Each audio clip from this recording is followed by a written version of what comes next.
Écoutez, Sirot Relek Yudzaïn, Sira sur Béar et Lag BaOmer. Comme cette année, ça arrive souvent que le Shabbat où on lit la parasha de Béar, ça coïncide avec le 4e chapitre de Pirkei Avot et également avec la fête de Lag BaOmer qui tombe cette semaine aussi, la parasha de Béar. Lag BaOmer, c'est la Iloula de Rabbi Shimon Bar Yochai et on voit que le 4e chapitre de Pirkei Avot, la 13e Mishnah, elle cite justement Rabbi Shimon Bar Yochai en disant que, et Rabbi Shimon il dit justement que la couronne du bon renom, elle est plus élevée que les autres couronnes qui sont la couronne de la Torah, de la prêtrise, de la royauté. Et on voit que cette Mishnah, elle est lue justement à proximité de la fête de Lag BaOmer et pendant la paracha de Béar. Donc on va voir le lien entre tout ça. Dans la paracha de Béar, on voit deux extrémités. On voit d'abord qu'on commence avec Béar Sinaï, on parle du mont Sinaï. Après la Shemitah, c'est la 7e année où on ne travaille pas la terre pour Dieu, etc. Donc une grande élévation. Et après on parle de celui qui va aller se vendre à un idolâtre à cause de sa pauvreté, qui va se dire qu'il va peut-être aussi pratiquer les mêmes actions que lui. Et même encore pire, celui qui va vraiment servir l'idole dans le sens où il va nettoyer, etc. Il va vraiment être aux petits soins de l'idole pour pouvoir avoir un petit salaire. Donc a priori, on voit une grande élévation et une grande descente juste après. Comment c'est possible?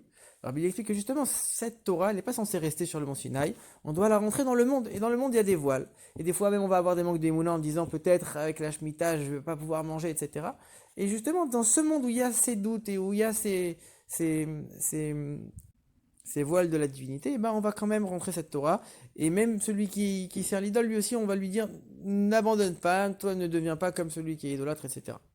Concernant la Mishnah qu'on a citée, c'est assez étonnant parce qu'on sait que Rabbi Shimon Bar Yochai c'était celui qui étudiait tout le temps, qui ne faisait qu'étudier. Et on dit que lui-même, il va te dire, c'est la couronne du bon renom qui est au-dessus même de la couronne de la Torah. C'est quoi le bon renom? C'est le bon renom de celui qui a pratiqué les mitzvot.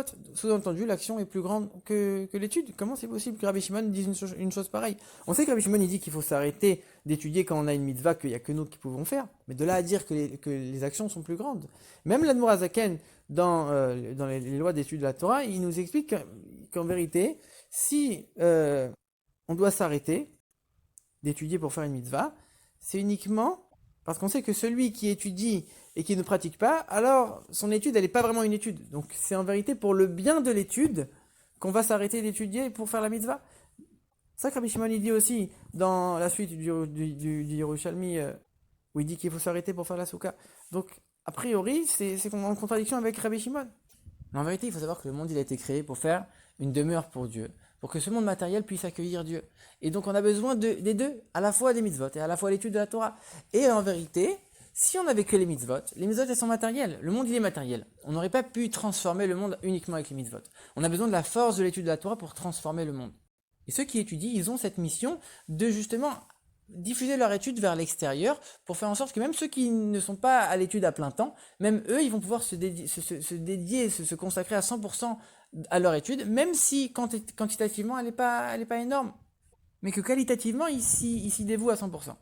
Mais comment on peut sortir d'une étude où on est plongé à 100% et aller vers les autres d'un seul coup? C'est uniquement si on a cette idée qui est gravée en nous, de se dire qu'en vérité, tout le but de l'étude, elle est là pour éclairer le monde et pour éclairer les autres. Et à ce moment-là, comme le but entier de l'étude, il est d'aller vers les autres, forcément, quand on aura cette occasion, on va le faire tout de suite. Mais c'est quand même deux opposés. Celui qui est plongé dans l'étude et celui qui va travailler dans le monde.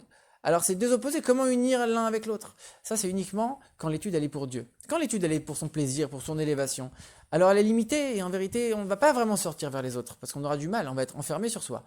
Mais quand l'étude elle est pour Dieu et qu'on sait que Dieu il veut faire l'union entre les deux, faire que cette Torah elle ait un impact dans le monde, alors on va pouvoir faire cette union et aller vers l'autre de manière plus aisée. Et c'est ça Rabbi Shimon Bar Yochai. Il est sorti la 12e année de la grotte et a priori, il voyait les gens qui travaillaient, il ne comprenait pas et ça l'a un peu énervé et tout ce qu'il regardait, ça brûlait.